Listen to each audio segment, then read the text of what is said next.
Hi, it's Raj Bapala, co-founder and CEO of Appla. As a parent, we want to give the best experience for our kids. I've got two kids, 11 plus, and other one is doing GCSE exams. So we've spent a lot of time and a lot of money for tuitions, 40, 50 pounds a class on math, science, and English, and many things. And also we've tried our platforms and people saying, okay, use Atom Learning, iExcel, and this and that. And they're okay, but at the end of the day, you're paying 40, 50 pounds for them, and it's really not working out.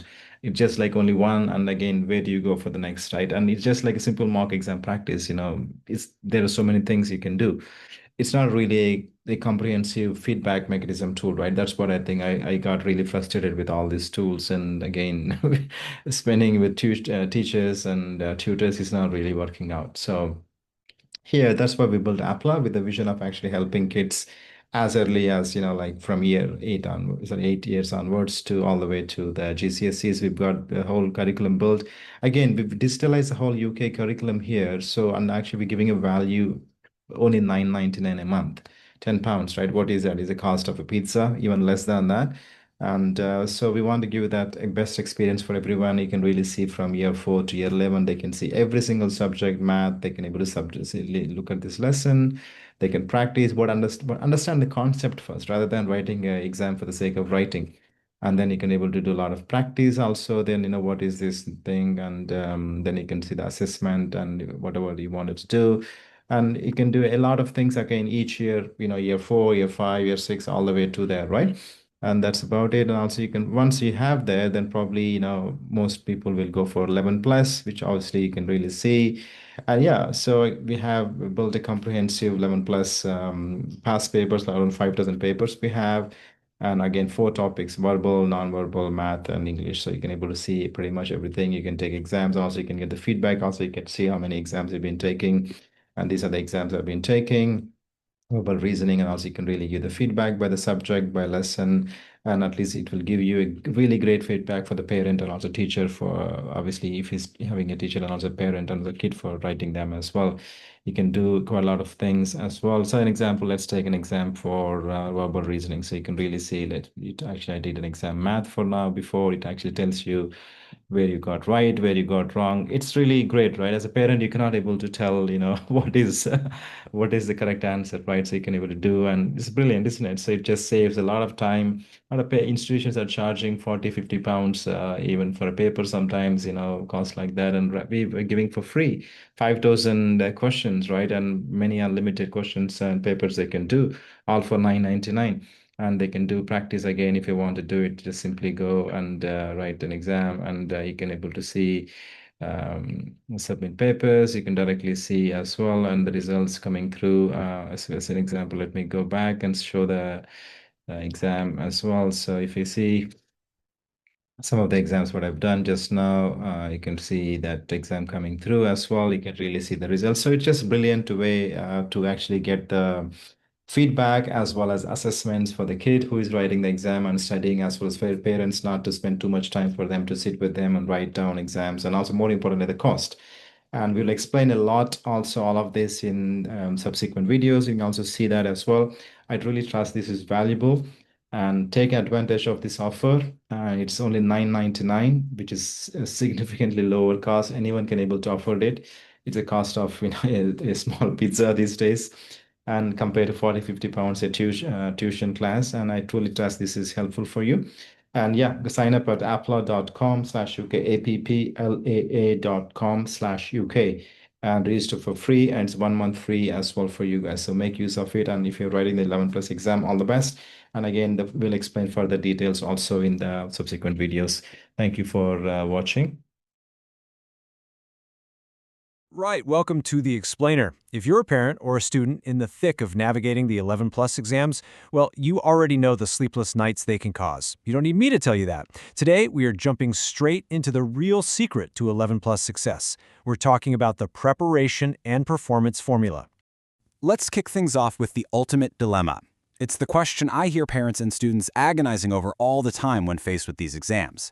Do I need more confidence to do well, or do I need more preparation? Honestly, it feels a bit like a chicken and egg situation, doesn't it?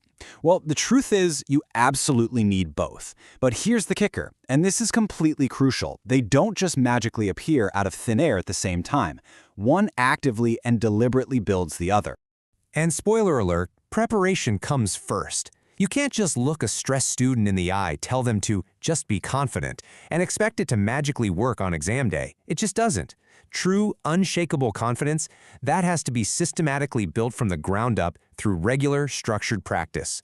When you know deep down that you've put in the work and you've seen the material, well, that belief in yourself just naturally follows. Putting in those hours does some serious heavy lifting.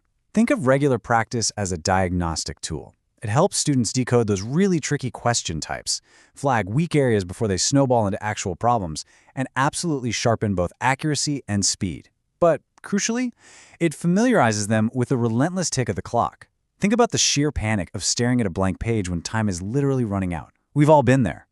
Regular practice neutralizes that panic. So the big takeaway here is super simple, but incredibly powerful.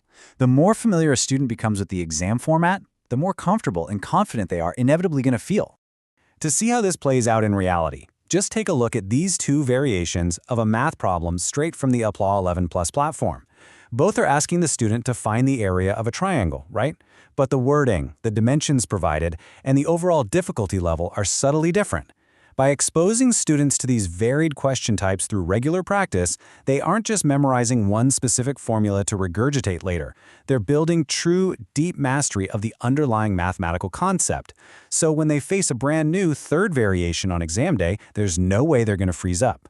Because of this, we really need to fundamentally redefine what true exam confidence actually is. It is definitely not about strutting in there believing you're going to answer every single question perfectly. Let's be real. That's an unrealistic expectation that just breeds massive anxiety. Real exam confidence sounds more like this. I have prepared, and I know exactly what to do when I face a difficult question. A truly confident student knows they might make a mistake, but they have the mental fortitude to accept it, mentally hit the reset button, and just move on to the next challenge without falling apart. So how do we actually stress test that resilient mindset? Enter the mock test. Using an interface like Apla's is literally the ultimate tool for experiencing real, exam-style questions while feeling the actual time pressure they'll face on the big day. You get the specific time allocated, the exact format, the whole shebang. Getting used to navigating this environment in a low-stakes setting is absolutely essential. It takes the fear of the unknown completely out of the equation. But wait, taking that mock test, that's really only half the battle. Reviewing it is where the real academic growth happens. There is a three-step process for this that is just incredibly powerful. First up, ask what went well. You have to celebrate those wins. It's so important for momentum. Second, what went wrong? And you've got to be brutally honest here. And third, what should I improve? This simple little framework transforms every single mistake from a massive source of frustration into a brand new, actionable learning opportunity. Yeah, I want to draw a really firm line here between true confidence and its highly dangerous cousin, overconfidence. Obviously, we desperately want students to be confident, for sure, but overconfidence? That leads to rushing, skipping vital instructions, and totally underestimating difficult questions. It's that trap where a student thinks they don't need to revise anymore just because they nailed one good score. True confidence, on the other hand, is grounded. It's humble. It's the mindset of, hey, I am prepared, but I'm still going to read carefully and stay focused. That is the exact sweet spot we are aiming for. But okay, what happens when things don't go according to plan? When a student gets tripped up by a tricky question, gets a few wrong, and suddenly feels utterly defeated? I want to speak directly to that anxiety right now. Do not let one low mock score destroy your confidence. A low score is not a failure. It really isn't. It is simply data. It's just feedback telling you exactly where you need to focus your energy next. To actually use that feedback effectively, you need to evaluate the low score objectively rather than emotionally, which I know is easier said than done. But you have to ask yourself some specific diagnostic questions, like which topics caused the most problems? Was it a lack of core knowledge, or did you just have that sudden realization of a silly mistake made in the heat of the moment? Did you struggle with the timing and have to leave questions blank? Answering these questions honestly allows you to pinpoint exactly what went wrong so you can formulate a brand new, highly targeted plan of attack. And you'll find that confidence grows exponentially when students see measurable progress. And that progress, it comes from small, manageable wins. Let's map out a tangible 4-week comeback plan to show you what I mean. Week 1, you just focus on improving accuracy. Literally forget the clock entirely. Week 2, you pivot and focus heavily on catching those silly, careless mistakes. Week 3, okay, now you bring the timing back in and try to speed up. And by week 4, you complete a stronger mock test. This kind of progression is highly achievable, and it completely removes that paralyzing feeling of being overwhelmed. Which brings us to the ultimate success formula. This is the core of everything we've talked about today. Preparation leads to practice. Practice creates progress, and progress naturally results in confidence. Do not sit around waiting until you mysteriously feel confident to start working. Actually, scratch that. It never works that way. The action has to come first. The practice is what creates the familiarity with the exam, and that familiarity is the bedrock foundation of your confidence. So look, if you take absolutely nothing else away from this explainer, let it be this. Preparation builds confidence, and confidence helps you perform under pressure. You do not need to be entirely fearless when you walk into that exam room. You just need to know that you've put in the work, trust the rigorous process you followed, and stay calm when the inevitable challenges appear on the paper. And the good news is, you don't have to build this foundation alone.